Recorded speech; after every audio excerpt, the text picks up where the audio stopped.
Voy a saludar al señor Fede Vázquez. Bienvenido, Fede, ¿cómo estás? ¿Qué tal? ¿Cómo están? Bien, ¿vos? Muy bien. Yo les decía antes en el bloque anterior que es difícil cuando estás en un momento donde lo coyuntural manda, un momento de elecciones. Hoy es el día que el FMI finalmente giró el dinero que Massa y la Argentina necesita para afrontar los próximos meses. Entonces estamos en un momento donde muy coyuntural. El día de ayer estuvieron estos incidentes generalizados en muchos comercios. Hoy el gobernador de la provincia de Buenos Aires anunció que había como 100 detenidos.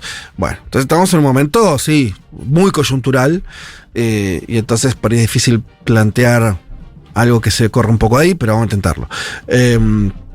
Yo estaba pensando que podía tener sentido hablar hoy.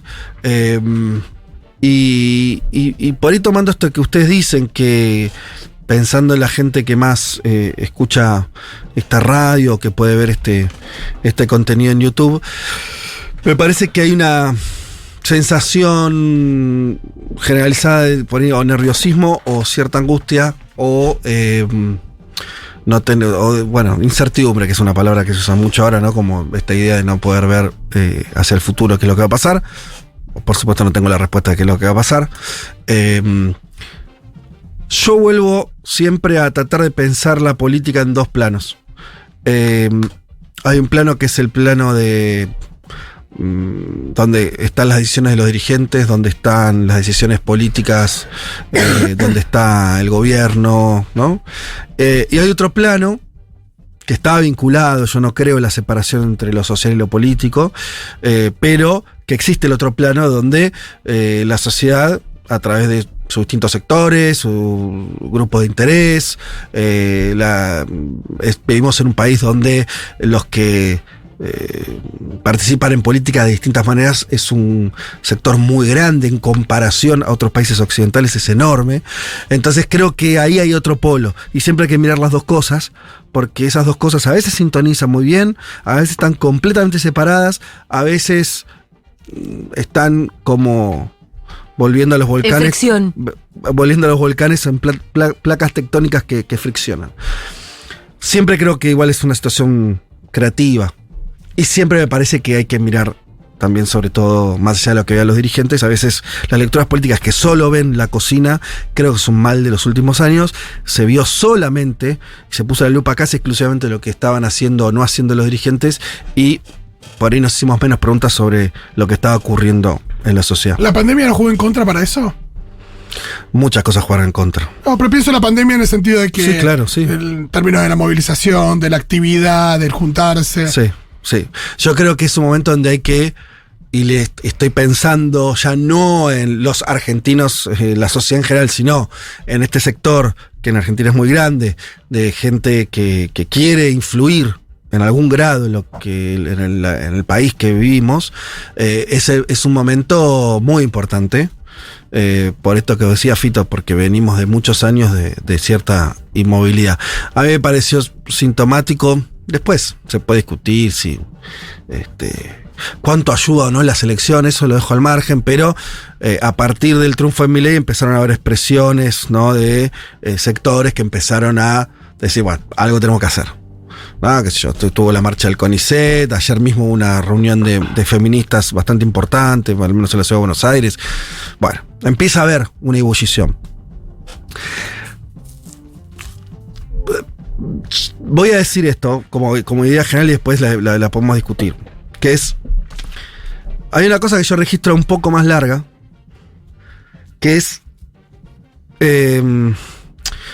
vos, Fito, dijiste, bueno, la pandemia inmovilizó, obvio, porque en principio hubo cuarentena, después se sabe, ¿no?, que no volvieron, esto por lo menos es un registro más de tipo personal, pero me parece que aplica, no volvimos a ver tanto a nuestros amigos como los veíamos antes de la pandemia, no volvimos a juntarnos tanto con gente como nos juntamos antes de la pandemia, por más que ya no hay restricciones objetivas, es algo más. Como que se aflojó una inercia de verse todo el tiempo, decís. Me parece que ganó un modo de vida más encerrado que el que teníamos antes. No sé si es algo que solamente cuesta tiempo recuperar. Creo que pasa algo más choto, que es que el mundo de las aplicaciones en el que estamos subsumidos, lamentablemente, te lleva a que no premia la interacción social real, premia la interacción virtual. Estamos en esa encerrona. Sí. Entonces, me parece que pandemia más redes sociales es lo que genera un poco la situación que tenemos hoy. Uh-huh. Pero esa es una foto muy reciente y muy general, que decir, le pasa al mundo eso. Pensando un poco más en la Argentina, pensando en este sector politizado, movilizado, la verdad que la expresión de eso en términos de crear situaciones de movilización hace mucho tiempo que no ocurre, antes de la pandemia. Yo solo pongo esto y es para discutir. El último momento donde hubo una movilización popular de envergadura, policlasista, con una presencia juvenil muy fuerte, y que después eso tuvo una traducción política al interior del kirchnerismo, yo la registro cuando muere Néstor Kirchner en el 2010. ¿Sí? ¿Esa es la última? ¿Vos te acordás de otra? Me acuerdo la del 2x1. Sí, pero eso fue un día de ir. Yo lo que digo es... Algo que generó y conmocionó una militancia nueva, bla, sí. Lo justifico un poco más. Esa movilización que fue... empezó durante un día, tuvo un auge terrible esa misma noche, ¿se acuerdan? Sí. Y después por ahí continuó cuando... pero enseguida produjo un efecto. Eso produjo un efecto social porque veníamos de una situación de mucha debilidad de ese gobierno. Ustedes se acuerdan, 2008, derrota de las elecciones del peronismo del 2009. Se venía una situación de mucha debilidad de ese gobierno y de esa fuerza política. El 2010, la muerte de Néstor genera una convulsión que se expresa ese mismo día, o esa noche, en una concentración gigantesca en Plaza de Mayo. Pero que no fue solamente ese momento, sino que eso abrió una ola de participación política, en principio de un montón de gente bastante joven, que son los que más fervientemente se incorporaron y dijeron, yo acá tengo que estar haciendo algo. Y eso tuvo una característica muy particular, que fue la idea de defender a Cristina, que había recientemente enviudado. No era como llenar el vacío de la muerte de Kirchner. Tenía algo de eso. Además de que tenía una cuestión de rebeldía sobre el status quo que decían desde el mainstream mediático que el kirchnerismo era una experiencia que ya estaba muerta. Hoy es difícil recordarlo, pero en ese momento todos estaban de acuerdo, casi todos, y sectores incluso del gobierno, que la experiencia de ese kirchnerismo ya estaba en los fines porque se había perdido las elecciones, se había perdido con el campo. El gobierno de Cristina era jugado como muy malo. Muy malo. Se dio la consigna ahí popular como que andás a ver quién la inventó, pero se inventó. Uh-huh. Era gracias Néstor, fuerza Cristina. Bien. Esa manifestación tenía una característica bastante importante, o dos características diría yo. Una que fue de una masividad al mismo tiempo inorgánica. Gente suelta que se acercó. Lo otro que tuvo es que no tenía en sí una serie de demandas, sino, como bien recordás, resumida en esa frase, era bancar. Lo que yo creo es que si esa fue la última expresión de movimiento de masas con un efecto político muy importante, que revierte el cuadro, que genera un montón de expectativas, que, bueno, toda una serie de cuestiones, yo no me olvido, y me parece que hay que para entender todo lo que vino después, es que fue muy efectiva como escudo protector durante muchos años, pero eso mismo después no tuvo una... justamente es distinto a algo que tuviera en sí mismo encierre demandas, encierre caminos hacia dónde ir exactamente. Un programa. ¿No? Un programa, digamos, una visión más de izquierda diría el programa. Exactamente. Entonces me parece que en algún punto si bien eso ocurrió hace muchos años, después tuviste como las secuelas de eso. Bueno, se armaron, muchos de esos jóvenes se incorporaron, muchos a la Cámpora, que en ese momento era como la agrupación que emergía con mucha fuerza, pero no solo, se incorporaron a muchas estructuras políticas, sociales, de participación, no sé qué sé. Pero medio con ese anclaje, que me parece que hay que entenderlo para entender por qué también cuesta tanto desde lo social que aparezcan soluciones, demandas, planteos concretos. De hecho, lo que sí, lo único que se va de esa tónica para mí en los últimos años es el movimiento feminista que irrumpe Ni Una Menos 2015 y después 2018 ya perfilados en relación a pedir la legalización del aborto. Y me parece que es lo único que se escapa de esto que estoy diciendo, ¿no? Donde hubo un movimiento que dijo, che, nosotros necesitamos esto, queremos esto, y de hecho hasta lo consiguieron. Entonces me parece que ahora, ¿por qué es así? Bueno, porque durante muchos años la representación política de los dirigentes representó a esas bases y no solo representó, sino creo que colmó más o menos las expectativas, ¿no? Existía estamos hablando siempre del peronismo. Podríamos decir, y esto no es malo recordarlo, del lado de la derecha pasó algo parecido. El macrismo, ustedes se acuerdan que en los últimos años del gobierno de Cristina hubo plazas el 22N de cacerolazos, ¿se acuerdan los cacerolazos 2013, 2014? 12, no me acuerdo las fechas, pero bueno, 12 de noviembre. Cuando fue la muerte de Nisman también hubo una movilización ahí. Hubo una actividad que después fue representada desde arriba por el macrismo. Uh-huh. El macrismo falló rápida y estrepitosamente, a diferencia, siempre hay que recordar, que el kirchnerismo, que tuvo 10 años de que las cosas le salieron más o menos bien. Después, en este último gobierno, las cosas salieron mal, pero tiene una historia donde mirarse. El macrismo no tiene. O sea, gente que se movilizó no tiene. Por eso surge Milei, ¿no? Más allá que a Milei no lo votan necesariamente solamente ex-macristas, es un ensayo de la falla de esa representación. Claro, pero fíjate que los últimos años lo que estamos viendo es que la dirigencia por derecha o desde el peronismo le está costando, ¿no?, mantener esa representación. Y la sociedad no se encuentra en un momento de movilización, se encuentra en un momento de desmovilización. Entonces yo creo que parte de la angustia que tiene la gente que le importa la política y demás es que ve este escenario, ¿no? Es decir, che, los dirigentes que deberían hacerme quedar tranquilo, que solamente a lo sumo los banque y los apoye, no están dando respuesta.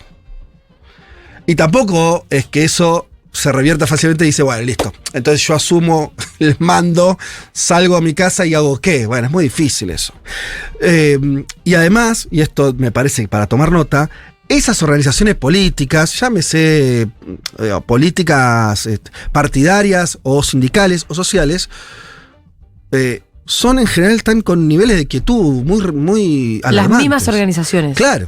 Porque también, porque siempre manda lo social. Porque digo, si esa plaza de ese 2016 hubiera tenido otras características, por ahí hoy la cosa sería distinta. Tuvo una característica defensiva, no ofensiva, defensiva. Lo cual tenía todo el sentido del mundo, ¿eh? No es una crítica trosca lo que estoy diciendo. Es lógico que haya sido así, pero es lógico las consecuencias de eso. Veamos de vuelta el contracaso. El movimiento feminista del 2018 tuvo una actitud ofensiva. 2015 en realidad defensiva, el Ni Una Menos es medio defensivo, no nos maten más. Uh-huh.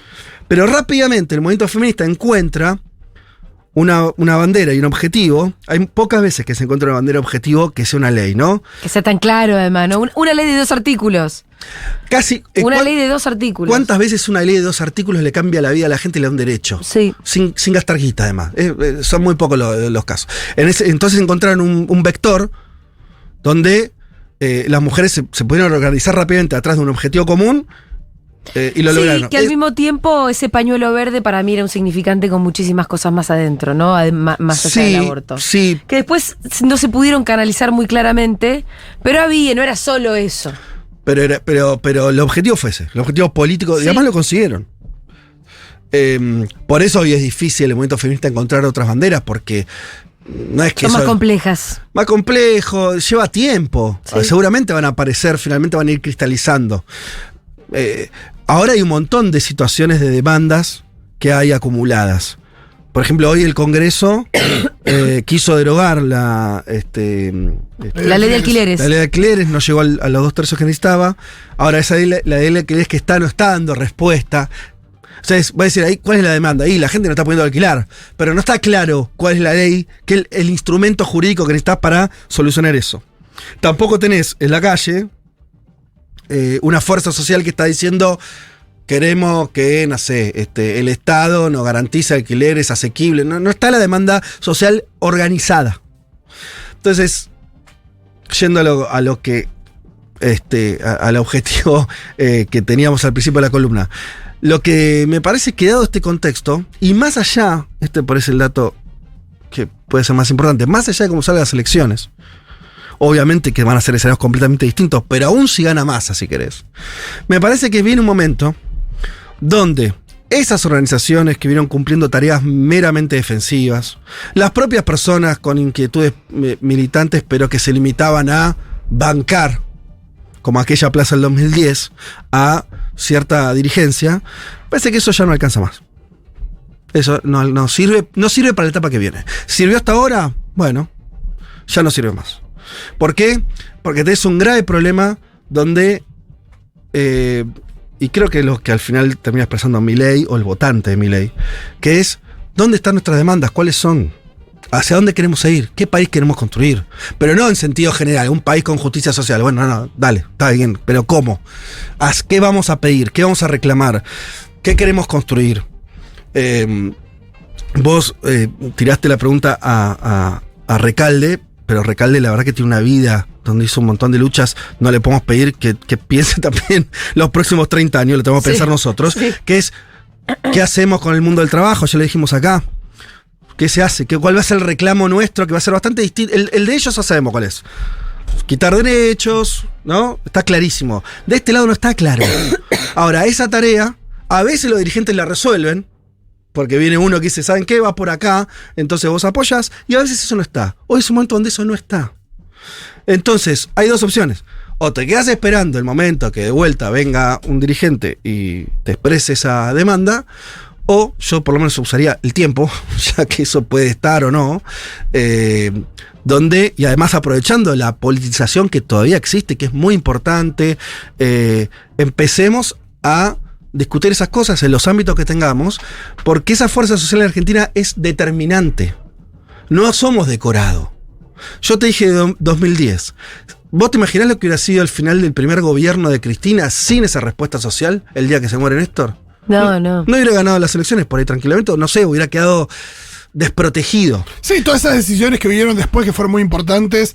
Pienso en la AUH, pienso en YPF, pienso en hay muchas decisiones ahí, aerolíneas, creo que todo eso vino después.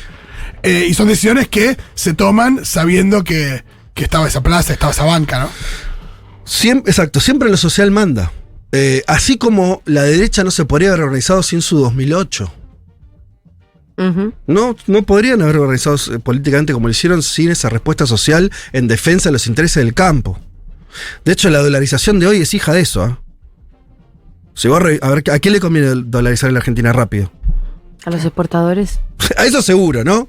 Entonces, que son los que ganaron el 2008. Fíjate cómo lo social, cuando digo lo social me refiero a cuando la social se expresa realmente con una toma cuerpo. Bueno, ahí hay algo que se modifica drásticamente. Podemos decir el 2001, ir para atrás y va a aparecer todo el tiempo en nuestra sociedad, no en todas. Entonces lo que digo es, venimos de muchos años de movilización. Las razones son varias. Yo puse esa escena del 2010 que en general es vista como algo, para mí también, positiva, pero que tuvo ese límite. Era una defensa, no era una situación ofensiva, no era una situación de vamos por esto, esto y esto.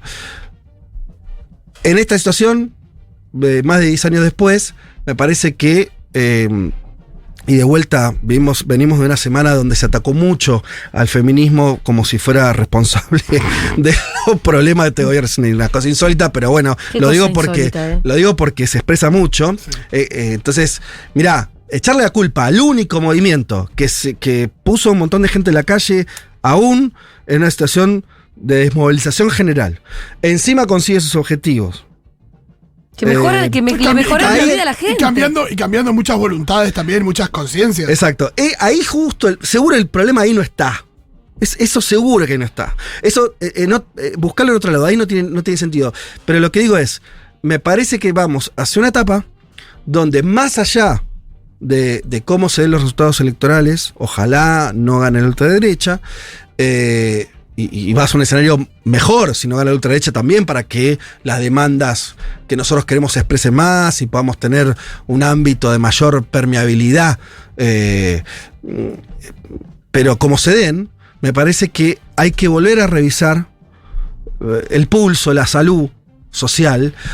Y digo social, tanto de las personas en términos individuales, pero también, y acá pongo un primer foco, de las organizaciones políticas, sindicales, sociales, que en este país hay un montón y que están también en una situación de una quietud preocupante. Bueno, en esta pasividad no puede haber una cosa también medio defensiva, porque yo siento que, lo charlamos antes de que empezara la columna, mucha gente habla de la gente está enojada, por eso votó a Milei, ¿no? Y sí. Uno medio que se desentiende de esa gente que votó a Milei y está enojada. Yo también estoy enojado, yo también estoy disconforme, yo también estoy decepcionado.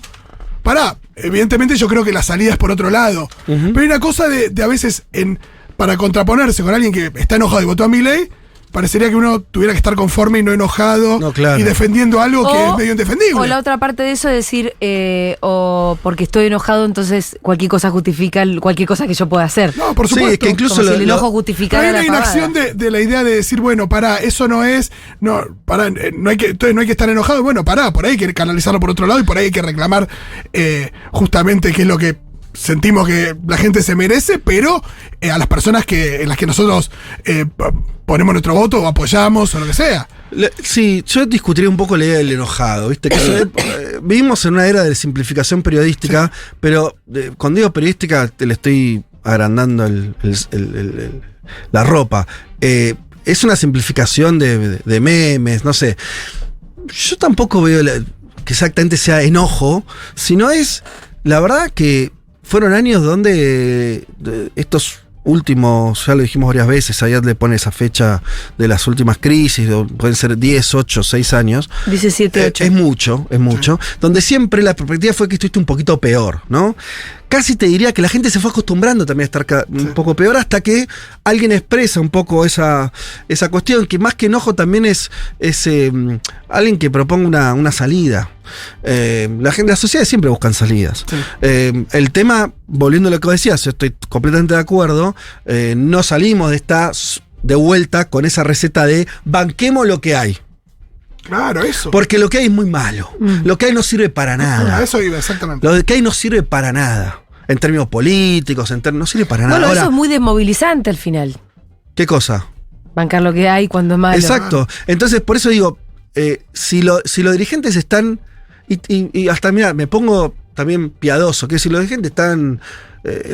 Massa está pidiendo guita a ver si le sueltan un mango del Fondo Monetario. Tiene un acierto Massa en estos días. A diferencia del presidente, que se olvidaba siempre nombrar a Macri, cada vez que Massa abre la boca, dice, cheto, me estoy comiendo la de Macri, nos estamos comiendo la de Macri, lo cual está muy bien, ¿no? Ahora, quiero decir, la tiene muy difícil objetivamente. Además de la sequía y todo eso. Entonces digo, bueno, por ahí los dirigentes están enfrascados en que es su rol, tienen que arreglar como puedan eso. Lo que digo, en Argentina la política no la hacen 10 dirigentes, no la hacen 100 políticos, no la hacen ni siquiera 1000 referentes, la hace mucha más gente. Me parece que es el momento que todas esas instancias intermedias que existen, vos hablabas recién con Recalde de los sindicatos, ¿no? Podríamos hablar un montón, donde vayas en la Argentina, en cada ciudad, en cada pueblo, hay organización política y social. Esos lugares me parece que tienen que ser lugares donde de acá en adelante empiece a volver a discutirse cosas, volver a plantear cuestiones, pensar los problemas, porque me parece que quedarse esperando solamente, ¿no? O bancando o no bancando lo que hagan arriba, me parece que ahora ya no alcanza. Por ello después esto dura un tiempo y de vuelta tenés una representación más plena Y vos decís, bueno, no, yo no creo en esto, a diferencia de la izquierda clásica, que las sociedades pueden estar todo el tiempo haciéndose cargo de la vida política y una especie de revolución permanente. Eso creen otros, yo no. O sea, la gente se puede comprometer un tiempo, expresar broncas, deseos, anhelos, y después vuelve a su vida, y después vuelve a salir. Es así. Ahora, me parece que este momento, quedarse quieto, esperar, ¿no? Me parece que no sirve mucho. Me parece que hay que juntarse, hay que volver a discutir, hay que reclamar los lugares de pertenencia que lo hagan. Y yo no digo que esa sea la solución de nada, pero me parece que cuando pensás con otros, cuando te involucras en la cuestión colectiva, por más que sea pequeña, en escala, la angustia también se convierte en otra cosa. Hermoso, Fede, vamos a aplaudir. ¿Qué me hiciste así? ¿Me pediste? No, como diciendo. Este fue el final. Es lo que pude, no sé. No, estuvo hermoso. Es como Messi. Messi bueno. al final es lo que pude. Ganó un mundial a los 35 años. No. Tampoco Messi. No sé lo que pasa, perdón, déjame decir esto. No, porque también en días como estos pararse un micrófono y decir hay que hacer esto, y viste, Sí. es medio pelotudo, es inevitable. Porque uno tiene el micrófono, bueno, hay un montón de gente de escuchando. Sí, pero también me parece que. También yo estoy intentando no pensar solo. O sea, esto que estamos haciendo también es lo mismo que estoy pidiendo que otros hagan. Es la única manera que uno encuentra de no angustiarse o no quedarse paralizado. Eso quería decir. Bueno, Fede, impecable. Gracias por este análisis, porque coincido 100%. Incluso nos pasa mucho es que estamos tratando de contener a otros compañeros y cómo nos contenemos a nosotros mismos si no tenemos para dónde disparar. Es muy difícil la situación. Bueno, nada, gracias. Por ahí no hay que contener. También esa palabra, digo, es una boludez, no me peleo con el lenguaje, pero por ahí es momento de, bueno, dejar pinchar, ¿no? Y decir, y qué sé yo, y putear. O sea, no, viste, eso. Sí, por ahí se refería también a una cosa de No, yo entiendo lo que quiere decir. De que la gente no se caiga en la depresión y en la angustia, no tanto decir, bueno, está todo bien. Juntarse a putear un poco a veces también hace que la gente no se vaya. Sin duda. Gracias, Fede. Ustedes. Futuro.